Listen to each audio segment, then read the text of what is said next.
നമുക്ക് തിരുനബി സല്ലല്ലാഹു അലൈഹി വസല്ലമ തങ്ങളുടെ വീട്ടിലേക്കൊന്ന് പോയി നോക്കാം. നബി തങ്ങളുടെ വീടിനെ കുറിച്ചുള്ള നിങ്ങളുടെ സങ്കല്പം എന്താണ്? ആഡംബരങ്ങൾ നിറഞ്ഞ അമ്പര ചുംബിയാണെന്ന് കരുതിയെങ്കിൽ നിങ്ങൾക്ക് തെറ്റി. വളരെ ലളിതമായ പരിമിതമായ സൗകര്യങ്ങൾ മാത്രമുള്ള കളിമണ്ണ് കൊണ്ട് നിർമ്മിച്ച ഈന്തപ്പനയോല മേഞ്ഞ ഒരു കൊച്ചു കുടിലായിരുന്നു തിരുനബി സല്ലല്ലാഹു അലൈഹി വസല്ലമ തങ്ങളുടേത്.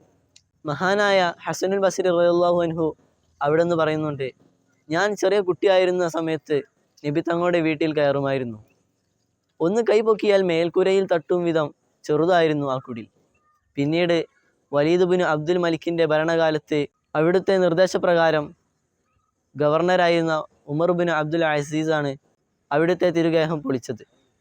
ഈ സംഭവം സ്വഹാബകൾക്ക് വളരെ വേദനയും വിഷമവും ഉണ്ടാക്കിയ ഒന്നായിരുന്നു. ഈ ദിവസം സഈദ് ബിൻ മുസയ്യിബ് റളിയല്ലാഹു അൻഹു വേദനയോടെ പറയുന്നുണ്ട്, ആ വീട് ബാക്കി വെച്ചിരുന്നുവെങ്കിൽ ഇരുലോക നേതാവിൻ്റെ ലളിത ജീവിതം വരും തലമുറകൾക്ക് പാഠമാകുമായിരുന്നു. നോക്കൂ മുഅ്മിനീങ്ങളെ, ദുനിയാവ് മുഴുവൻ ലഭിക്കാനുള്ള എല്ലാ അവസരങ്ങളും ഉണ്ടായിട്ടും അതെല്ലാം നിരസിച്ചുകൊണ്ട് ഒരു പ്രപഞ്ച പരിത്യാഗിയായി വളരെ ലളിതമായ ജീവിതം നയിച്ച് നമുക്കൊക്കെ മാതൃക കാണിച്ചു തരികയായിരുന്നു തിരുനബി സല്ലല്ലാഹു അലൈഹി വസല്ലമ തങ്ങൾ.